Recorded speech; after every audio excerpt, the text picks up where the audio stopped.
Assalamualaikum warahmatullahi wabarakatuh. Perkenalkan, nama saya Alvina Robiatul Adawiyah, mahasiswi UIN Sunan Ampel, Surabaya. Perkenalkan, nama saya Ika Susilawati, NIM 0602032233. Pada pertemuan kali ini, kita akan membahas tentang pelaksanaan dan penyusunan progres report proyek. Dalam pembahasan pelaksanaan dan penyusunan progres report proyek dibagi menjadi 4 bagian. Yang pertama yaitu pengertian pelaksanaan proyek, yang kedua klasifikasi kebutuhan pelaksanaan proyek, yang ketiga pelaporan kemajuan atau progres report proyek, dan yang terakhir yaitu praktik penggunaan kurva S dalam penyusunan kemajuan.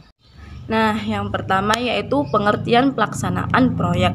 Pelaksanaan adalah suatu proses yang berupa serangkaian kegiatan dimulai dengan suatu kebijakan untuk mencapai suatu tujuan yang kemudian diwujudkan dalam program dan proyek.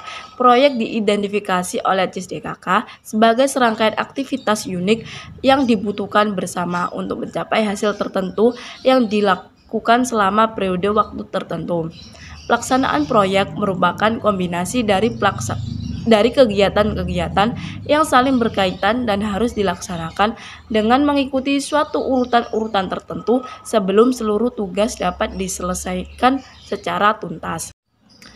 Proyek sendiri memiliki kriteria agar pelaksanaan proyek bisa berjalan dengan lancar. Yang pertama yaitu dilakukan dalam batas waktu yang telah ditetapkan. Yang kedua, dilaksanakan sesuai dengan biaya yang sudah dianggarkan.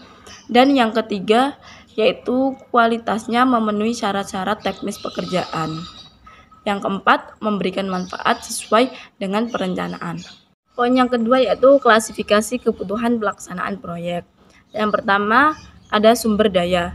Sumber daya kegiatan proyek terdiri dari 4 sumber daya, yaitu sumber daya tenaga kerja atau manusia, sumber daya material, peralatan dan mesin, teknologi, dan perangkat lunak. Sumber daya tenaga kerja atau manusia meliputi penarikan karyawan, motivasi karyawan, pengawasan karyawan, kerjasama yang erat, dan koordinasi dengan tim. Terus sumber daya material terdiri dari semua bahan baku, komponen, dan peralatan yang diperlukan. Kemudian ada peralatan dan mesin, yaitu alat dan mesin yang diperlukan untuk pelaksanaan tugas-tugas teknik. Terus teknologi dan perangkat lunak. Teknologi khusus atau perangkat lunak yang dibutuhkan untuk pengelolaan proyek, desain, atau operasi. Klasifikasi kebutuhan pelaksanaan proyek yang kedua yaitu aspek finansial. Aspek finansial adalah salah satu aspek yang digunakan dalam menilai rencana investasi suatu proyek komersial. Yang ketiga yaitu jadwal waktu. Time schedule ialah mengatur rencana kerja dan satu bagian atau unit pekerjaan. Yang keempat ada komunikasi proyek. Nah, itu untuk memastikan perencanaan, pengumpulan, pembuatan, pendistribusian, penyimpanan, pengambilan, pengelolaan, dan pengendalian, pemantauan, dan penyelesaian akhir informasi proyek yang tepat waktu dan tepat. Yang terakhir atau yang kelima yaitu alokasi pengawasan. Pengawasan merupakan hal yang harus dilakukan sehingga dapat diketahui apakah yang dihasilkan sesuai dengan standar atau tidak yang telah direncanakan. Kemudian yang ketiga yaitu laporan kemajuan atau progress report proyek.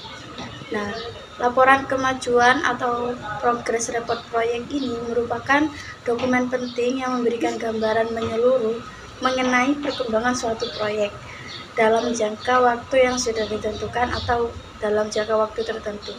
Kemajuan proyek merupakan metrik pemantauan untuk mengevaluasi kemajuan pekerjaan dibandingkan dengan rencana. Nah, kemajuan pelaksanaan proyek harus dilaporkan secara teratur. Kemudian tujuan utama dari progress report proyek atau pelaporan kemajuan ini adalah untuk mengidentifikasi penyimpangan negatif dari rencana sedini mungkin dan menentukan apakah tindakan perbaikan itu perlu dilakukan atau diperlukan. Kemudian elemen-elemen yang ada dalam progres report proyek yang pertama yaitu ringkasan eksekutif yang berisi gambaran umum, singkat, dan padat tentang proyek dan tujuannya. Kemudian pencapaian utama selama periode pelaporan, tantangan yang dihadapi dan solusi yang diusulkan. Kemudian ada ringkasan status keuangan dan proyek. Nah, yang kedua, latar belakang proyek. Ini berisi tujuan proyek secara keseluruhan, baik itu lingkup pekerjaan yang telah ditetapkan, kemudian ada jadwal proyek yang telah direncanakan. Yang ketiga itu kemajuan pekerjaan. Biasanya presentasi penyelesaian setiap tugas atau tahapan proyek perbandingan antar hasil yang dicapai dengan rencana awal, kemudian penggunaan visual seperti diagram Gantt atau grafik untuk perjelas kemajuan. Yang keempat ada kendala dan risiko. Nah, di sini biasanya identifikasi masalah atau hambatan yang ditemui, analisis akar penyebab masalah, kemudian rencana tindakan untuk mengatasi kendala, kemudian evaluasi risiko yang masih ada, dan langkah-langkah mitigasi. Yang kelima ada sumber daya. Salah satu sumber daya yang menjadi penentu keberhasilan adalah tenaga kerja. Tenaga kerja yang terlibat dalam suatu pekerjaan konstruksi akan menghasilkan produktivitas atau kemampuan tenaga kerja untuk menyelesaikan suatu pekerjaan. Penggunaan sumber daya atau tenaga kerja dan juga anggaran, kemudian material dibandingkan dengan rencana identifikasi kebutuhan sumber daya tambahan jika diperlukan. Yang keenam ada jadwal proyek. Nah, di sini biasanya perbandingan antara jadwal aktual dengan jadwal yang direncanakan. Analisis penyimpangan jadwal dan penyebabnya. Proyeksi jadwal yang diperbarui. Kemudian yang nomor 7 ada status keuangan, laporan pengeluaran dan pendapatan proyek, perbandingan antara anggaran yang telah disetujui dengan pengeluaran aktual. Proyeksi biaya akhir proyek, kesimpulan dan rekomendasi, kemudian juga ringkasan utama temuan dalam laporan, rekomendasi untuk langkah-langkah selanjutnya. Kemudian ada saran untuk perbaikan atau perubahan pada rencana proyek. Yang kedelapan ada kesimpulan dan rekomendasi. Ringkasan utama temuan dalam laporan, rekomendasi untuk langkah-langkah selanjutnya, kemudian ada saran untuk perbaikan atau perubahan pada rencana proyek. Selanjutnya, yang keempat, yaitu praktik penggunaan kurva S dalam menyusun laporan kemajuan atau progress report proyek. Kurva S atau S-curve adalah diagram yang menunjukkan hubungan antara waktu pelaksanaan proyek dengan kumulatif kemajuan pelaksanaan proyek, dari permulaan proyek hingga penyelesaian proyek.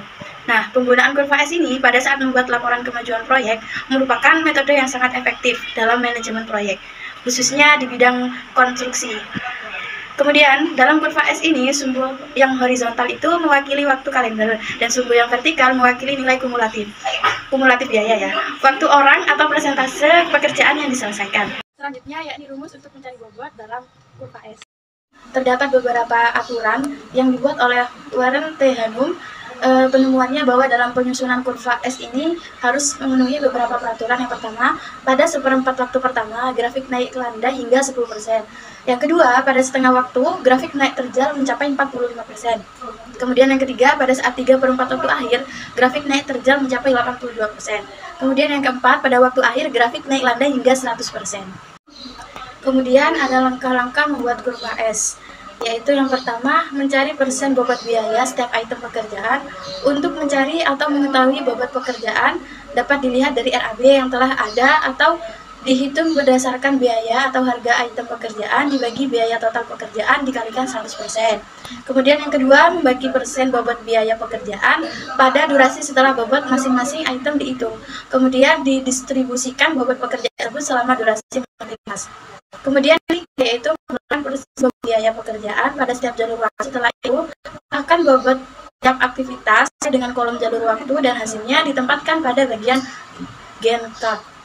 Yang keempat yaitu membuat kumulatif persen bobot biaya pekerjaan pada jalur persen kumulatif bobot biaya.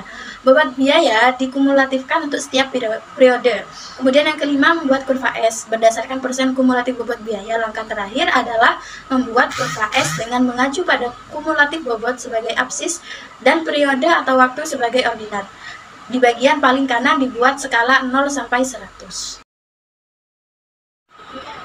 Yang terakhir yaitu manfaat dari kurva S. Manfaat kurva S ini cukup banyak.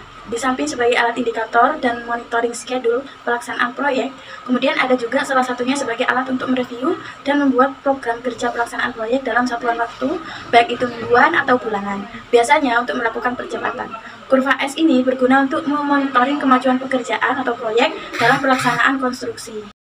Sekian presentasi dari kami, itu beberapa penjelasan dan pemaparan secara singkat mengenai tentang progres report proyek, teman-teman. Cukup sekian, terima kasih. Wassalamualaikum warahmatullahi wabarakatuh.